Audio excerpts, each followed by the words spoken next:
So here we are, folks, back for another one in my model time-lapse build series. This is actually episode 5 of 5 as I go through and build my 5 ME-109s. Now this is a bit of a different kit, as in it's a kit I already built. It's a Tamiya Me-109E. I don't have a box for it. I don't have any instructions. I don't have anything. I built this kit. I'll put a picture of the kit box up there so you at least can see what I'm doing. This was a kit I built many years ago. The build went south pretty fast near the end. The finish, the flat coat kind of went orange peely on me. I had a lot of issues with the final work. It did not look the way I wanted. I was testing a lot of weathering techniques on it and it just didn't look good. It sat on a shelf for a few years. It got put away in a box for a few years. I pulled it out a few years ago and started working on it with this model, this conversion. Got way in beyond my skill, put it away again, finally decided to pull it out and finish it while I finish this. Now it's a bit of a different video because it is a what if build. It's not anything real. It's my kind of interpretation of where things would have went if Germany went down a certain road, and that's building a naval version of a 109. So you'll see I took some artistic liberties. I did a few things to make it look a little bit the way I think it should look, but it's not real. Don't take it as real. It is what it is. But before we get too far else into this video, my name is Sean and this is Sean's Aviation.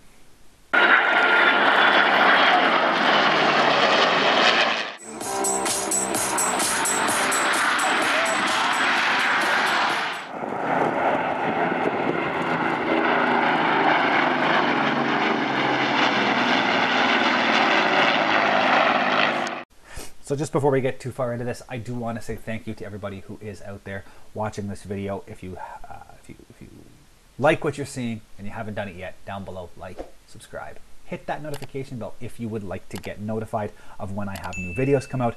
I try to release a couple of videos a month, 4, maybe 5, depending on how things go. If you already have done any of that, again, thank you. All of that does help this channel grow a little bit more every time.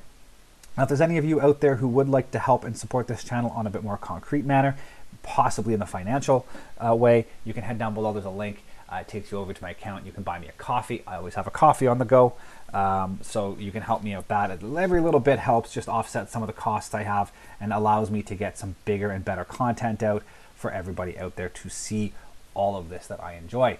But please don't feel obligated. Not the point of the channel. This is for me to have fun and for you guys to watch all of this happen. That being said, let's get right into this video. This is my 148 scale Tamiya 109 What If Naval Fighter. See you at the end. Okay, so quick introduction to this kit. It is going to be started in this state. So this was a kit I actually built many years ago. I'm going to say this probably dates back to like 2003, 2004, so somewhere in the neighborhood of I'd say anywhere between 18 to 20 years ago. I built this. This was the Tamiya 109E. It's basically this exact same kit as this one, which I'm currently building, and you'll be able to see the time lapse for soon. But this is effectively the same kit. This I built many years ago. I had done it up in the Battle of Britain scheme.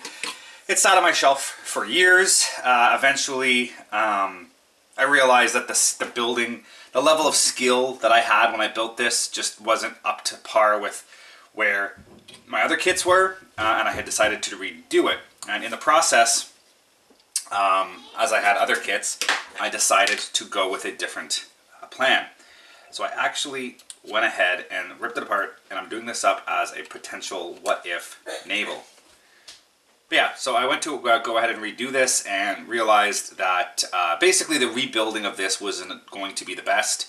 And I had other ME-109 kits on the go in the stash. There's 4 others out there. The time-lapse video should already be up.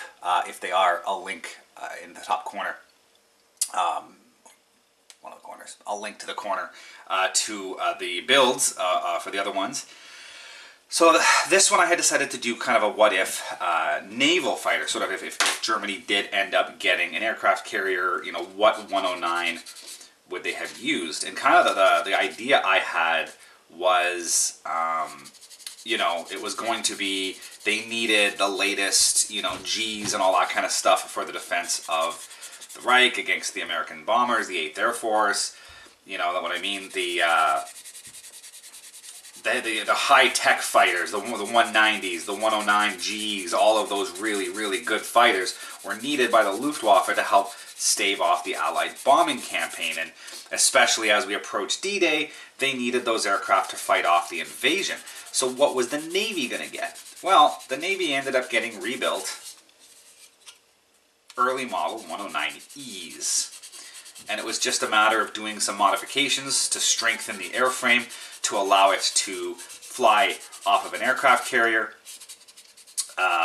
For the most part, they have the eventual plan is I'm going to have the tail hook connected right here, kind of behind the cockpit, not back here in the fuselage, but coming out of the bottom of the fuselage right here. So it's mounted to the wing where it's got lots of extra structure. The wings are going to be a little bit extended. I'll show you in a second. I'm modeling this off of the 109T, which I believe was actually, and there is a version out there in 148. I believe Academy released one back in the day, and it had a lengthened wing, and it was the proposed naval fighter. It just didn't go anywhere because the Graf Zeppelin never got built.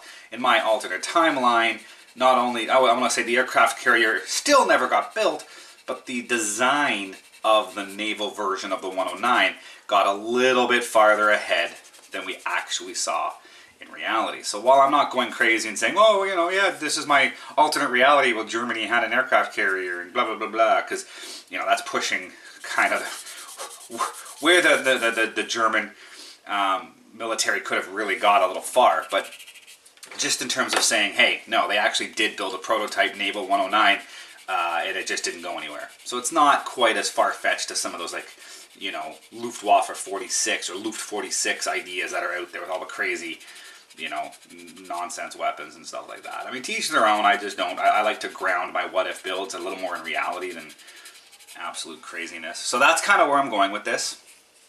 So as you can see, I did get a coat of primer previously before I kind of put it to bed. So I'm just cleaning up with them the decals were, sanding down the high points. I'm going to be putting new decals on it as well, so it's going to hide a lot of that. So here's where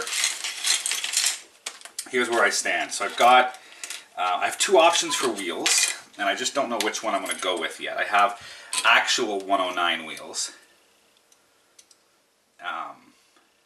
Actually, I don't even know if these are 109 wheels. I don't even know where these came from. They're pretty tiny. I have this ability to go to these tiny wheels. I'm leaning towards upgrading to a larger wheel. And my thought process behind that is if they're landing on an aircraft carrier that has cables strung across it, they're going to need a wider wheel in order to get over those wires. A smaller wheel has a higher chance of catching. A larger diameter wheel has a better chance of getting across the cables.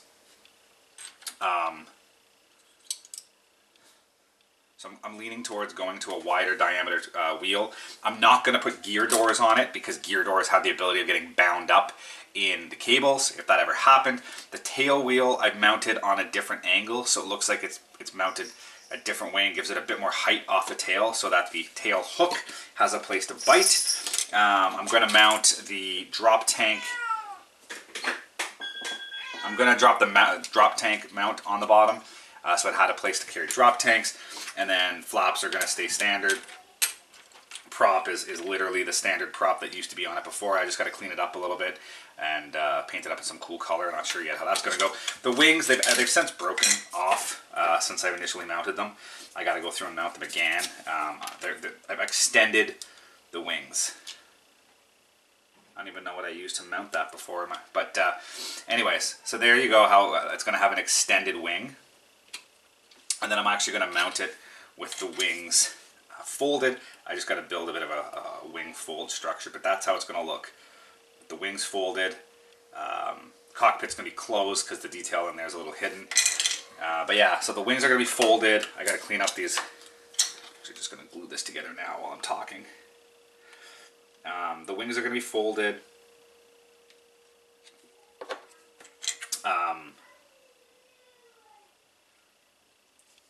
Wings are going to be mounted, folded. I'm going to do up a little bit of a design, some sort of just a basic, you know, wireframe hinge point in the middle, just to say that it had a hinge.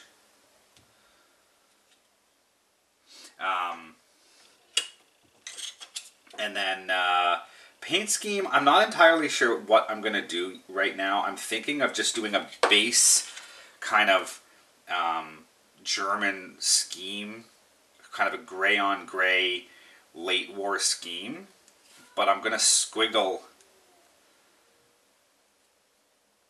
I'm going to do some squigglies across the top. So the way you kind of would see like a water would have ripples in the surface, that's kind of what I want to do. So I'm probably going to go with something like, just looking at my G model decals here, you know, something in the neighborhood of like you know, here, gray on gray over a light gray, and instead of doing these splotches across the side, I'm going to bring the camo down along the fuselage, a lot farther down, so it's just going to be the bottom that's going to be light blue, and the top's going to have this two-tone gray everywhere across the tail as well.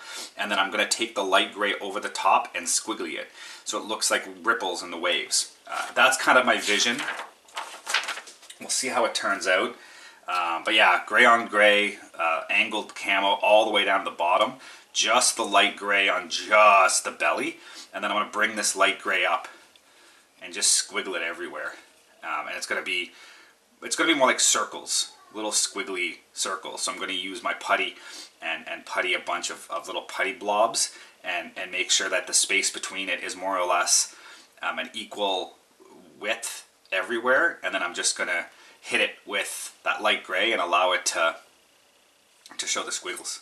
And I think that will be an interesting way, even if it varies a little bit, to look like it's water ripples. And then when, you know, from height, it would hopefully blend into the surface of the water a bit more than normal. So that's kind of what my plan is. We'll see where it ends up going. And then, you know, just very late war, again, I'm going to use more of like this style here.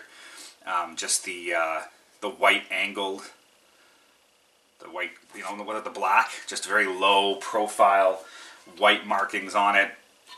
I'm not even probably going to put like the spinner might just stay as I don't know, maybe red. I don't know yet. I got to do some research, but that's my base camo is going to be that, and then what colors I do wear, I'm not entirely sure yet, but that's kind of where it stands. At this point, all I need to do is go through my spares box and try to find a tail hook of some form to make it work, but I think it'd be a very interesting build to have it sitting with,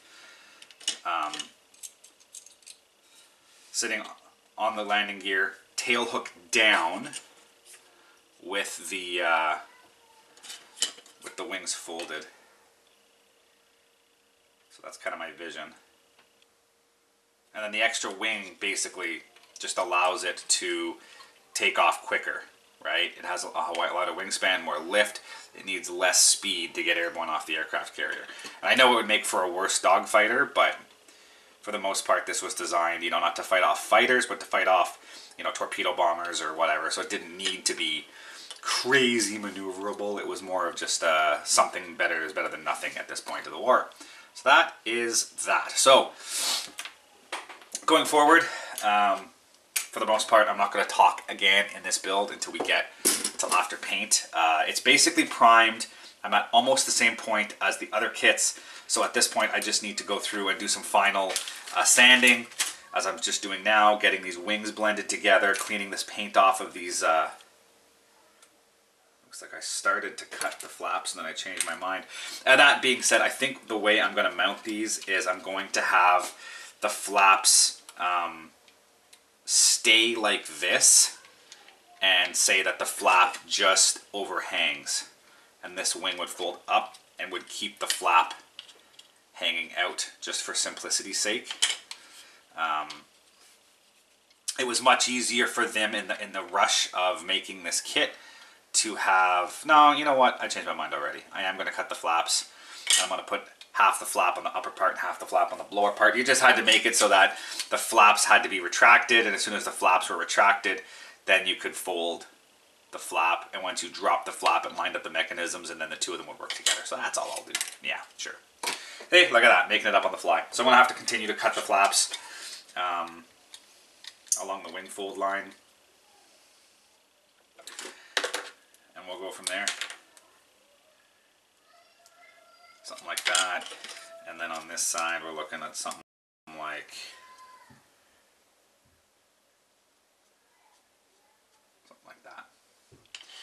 So there, we'll cut those off. And then we'll get going. So anyways, a little bit of work on these wings, some puttying and sanding, get these flaps cut off, glue the flaps onto the wing, glue the inner flaps onto the wing, and then I'm going to give it one more coat of primer. And then as long as it looks good, we will move on to final paint, and then I'll deal with the other bits as we go. So yeah, here we go, into the 109 Naval. So as I stated, I just went ahead and started getting some of these little bits ready to go, get it on the aircraft, and get ready for primer and paint. Going to be a bit of a shorter video, just as so much of the work has been done in the past, but we'll plug on.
And here we get the primer has been done. I also got the first coat of the lower color on. I painted this the same color as the ME-109G I built. I'll put a link up at the top for the time lapse to that one if you haven't seen it yet. So I just painted these two roughly at the same time in order just to save time, as they use the same three colors.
So here we are, a quick mid-build update on my 109 Naval. Now, it's painted, as I'm sure you've seen in some of the time lapse here if you've been watching. If you've been paying attention, you'll see that it has been painted. I still have to build the wing fold mechanism, which is basically just going to be a little bit of a bent metal rod or two, just to give it some structure to hold this in, something about there, give or take. I'll probably make a little bit of a support arm down into here somewhere to hold the wings. Haven't quite got that far yet.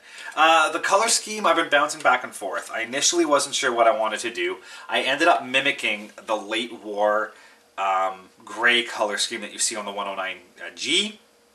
I mimicked that color thinking, you know what, this is probably, you know, later, it's an E model, but it's been rebuilt and repurposed later in the war, and they would have adopted a later war paint scheme. Now, I did a few other things. I brought this camo down the side, And I feel, again, being more of it's a what if, so I'm trying to come up with a bit of a backstory to explain my decisions. And my argument's going to be, my storyline, so to speak, is that the German Navy decided, for the most part, you know, they couldn't compete out on the open seas against, you know, the British and some of the American escort carriers. So these were more or less relegated to like the North Sea, you know, the Norwegian fjords, and specifically intercepting the convoys supplying Russia through the north into Archangelsk. So its idea is it's going to be done up in an Arctic white overpaint, similar to how the 109G is going to be, but I'm going to do something a little different, where the G has this camo line coming up really high. The lower color wraps up along the side, and there's just the gray on the top. I'm only going to whitewash the top. I'm going to leave these sides gray, and then the bottom's beige. And the idea, my mentality is this gray scheme with a bit of white looking straight down will help it blend into water and the ground. From the side, you'll see this two-tone gray, and it will help blend into the mountains in the fjords and whatnot. From the bottom, you have this light beige. You also have the white, which the white is the identification to show the ground crew that it's a German aircraft and not to shoot it. That's my theory, and that's what I'm going to go with. It was always going to be a test. The Germans never used these full force. This was more of a proof of concept that they were working on. This is kind of where I'm going with my storyline.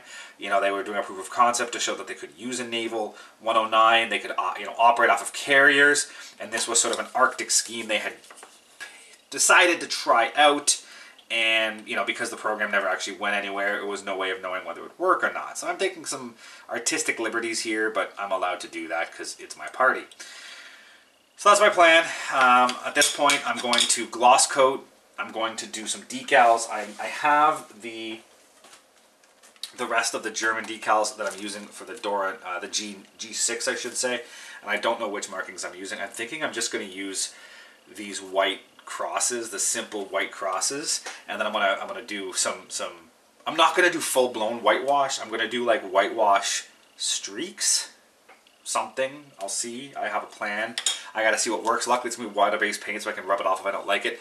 But I want to come up with something a little different to make it look interesting, for lack of a better term. So I don't quite know where I'm going with this yet. Is what I'm trying to say. It's gonna be a bit of a on the fly decision making process as I go. But I want to try to make it look interesting. I want to try to keep it busy. I want it to look...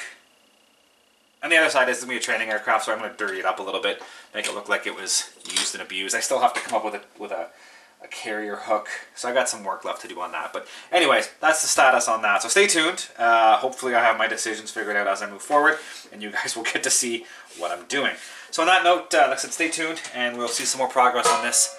So here we go.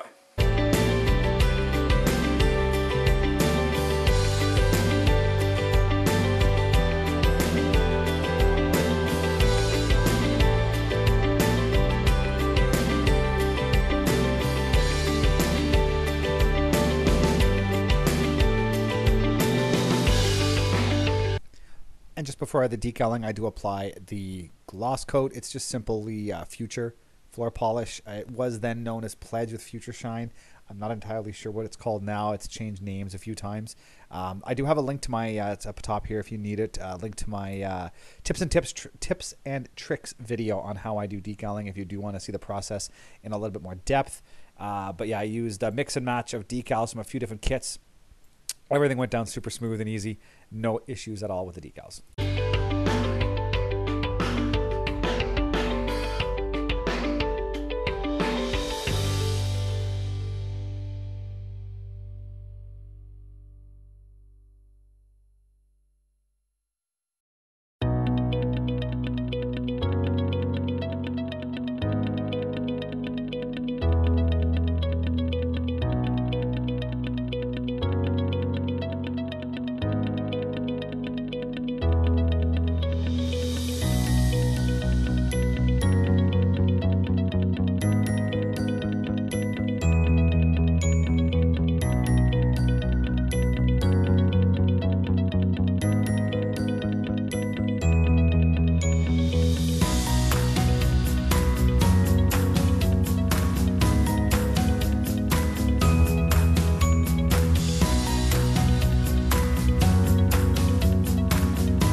there. Quick look at the midpoint status on this now that we're finished and moving on to the next step, and we're done the decaling and everything. We're basically on to weathering. So that's my next step, is weathering, and here is what she currently looks like. It looks good. I've been back and forth on paint scheme and everything for a while now. I wasn't entirely sure what I wanted to do. I had one idea, it didn't work. I shifted to another idea. I don't think it's going to work out very well. So I'm going to basically leave it as is. My initial plan was to do some white squigglies and try to make it look like water ripples on this camo. And unfortunately, I can't. I know how, my airbrush is not, I have a cheaper airbrush right now because for whatever reasons, my airbrushes don't last very long. I got a couple of years out of them. I invested in a really good one, and after a few years, the quality went to crap. And I think it's just the cleaning aspect that I'm not quite getting right. So I ended up buying a slightly cheaper one. A, just to get an airbrush back in service, and B, I didn't want to spend the money on something that was going to go south on me. And it just doesn't have the fidelity to do what I wanted. I'd have to mask, and then you'd have to look at, well, how do I randomize? There's all kinds of issues. So then I decided to just do like a whitewash, similar to the G model or whatever. But then I'm like, you know what? It's going to look too much like the G model, and how do I do it and everything else. So I've decided for the most part, I'm just going to leave it as is. And if you go back to the intro, and a few times I've talked about this, my plan has always been, this was a prototype, you know, an early short-run production batch of the 109N. The naval version of the 109. So what it was an older E model that was taken, you know, off the line as the newer, you know, G's and F's and stuff came online for the defense of the Reich. You know, these were brought back, and, you know, a small batch of these E's that were in really good shape were modified with this longer wing and a wing fold mechanism. Now remember, this is all my backstory to this whole what if. And was a proof of concept for the naval, and this was the idea of getting the pilots trained up in order to start using the aircraft carrier. Well, now the Graf Zeppelin never went into service, and they had a small number of these N naval aircraft, and then they ended up sending them into like Norway to help protect against the British, against the shipping. To go after some of the help protect the aircraft that were going after the Russian convoys that were taking supplies into Russia. This was the fighter escort for those torpedo aircraft, but also, you know, to help protect against the raids against the German shipping that was in the Norwegian fjords, things like the, you know, the Tirpitz and the Bismarck and stuff like that. Now this was also 41 versus later, but the Tirpitz was there for the rest of the war and was constantly attacked by bombers, and they couldn't put frontline aircraft to protect that because they needed them, you know, on the Eastern Front, and especially over France and Western Germany, to protect against the, you know, the bomber raids. So the idea was, well, these are not being used for anything. They do have a good climb performance with this longer wing, you know, so let's send them to Norway and use them there. So I went with this gray on gray scheme, which was also kind of what you would see around 43, 44 on the German aircraft anyways. But it would also work in the fjords, up in the, you know, the rock and the water and everything else. And I went with subdued white markings because, again, you know, Arctic, everything else. Long story short, I'm just going to leave it as it is. I'm not going to change. I'm not going to change anything. I'm not going to do a whitewash. I think this is good enough with the white, with the subdued markings, you know, to have the wings folded. I think it's just going to have a certain look to it, and it's not going to look bad. From all of these little bits and pieces I'm working on, I've got, these are the wheels I'm going to go with. And again, I went with the idea that they were a solid, harder rubber tire. That would have been better for landing on an aircraft carrier and for getting over the arrestor cable that is on it. Same with the tail wheel. It's got a bigger tail wheel mounted on a different angle, and that was supposed to stop it. There's supposed to be a wire cutter in this edge, so if the wire bounced and hit that, the tail wheel would actually cut the wire instead of ripping the tail wheel off. There's a higher chance that the wheel would roll over the wire instead of catching it. So that's the idea with this bigger wheel and the bigger tail wheel. And then the prop, I painted the white just to go along with all the other white markings on it. I just have to go through and paint the central, the center of the prop has to be painted silver. But I think that gives it a good look. And then the rest of this were just parts that I've had laying around for this aircraft for a few years because I wasn't sure where I was going with this build until I started it, and I'm changing my mind on the go. But either way, I also have this tail hook. I have no idea where this hook came from, but I am going to mount the tail hook. It's the perfect width to mount right there, right underneath this sort of center. There's an internal fuselage former right here, and I figure, you know, behind the cockpit, right behind the wing, there's probably a really strong fuselage mounting point right here, and that's where that will be mounted to, and I'm actually going to have it hanging.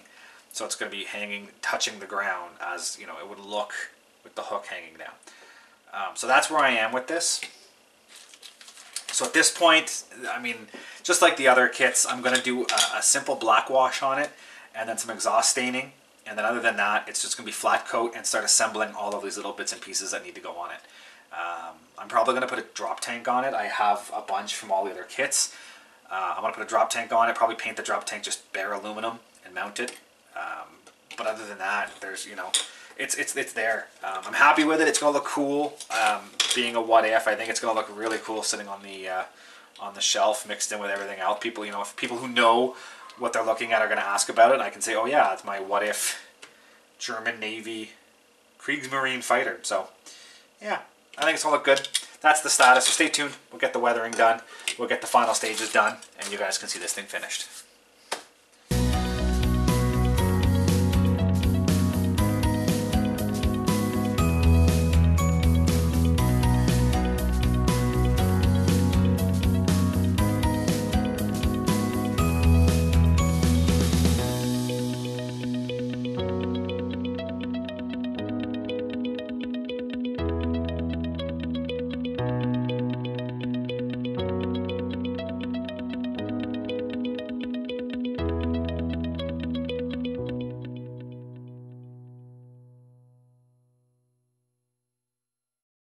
So as we're nearing the end of the kit here, I just get the black wash on. It's simply just black tempera paint. I brush it on, I wipe it off with a lint-free rag. Ends up leaving a really good finish and just pops the details. Not much there. And once that's done, I do start with the wing fold mechanism. It's just a simple piece of wire. I just bent just a little bit past 90, and then I drilled the holes in the wing, basically the wing fold area, and then I glue the little wires in place. A little bit of touch-up paint, and then I glue the wings at the very end here to the final product.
And then there's the final product, and we'll take a quick look at a couple of pictures I took of the finished model. And it's all done. It looks really good, and I am super happy with it. A really interesting what-if build of this naval 109.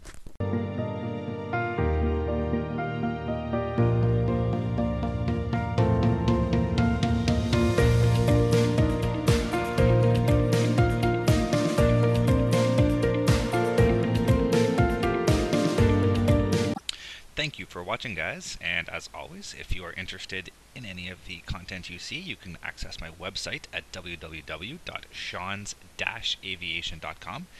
You can see all the latest pictures of aircraft and museums and the build logs of all of my current models and past models on that site. And if you're interested in any of this content, please click the subscribe button here on YouTube to follow more. Thank you very much, and see you guys next time.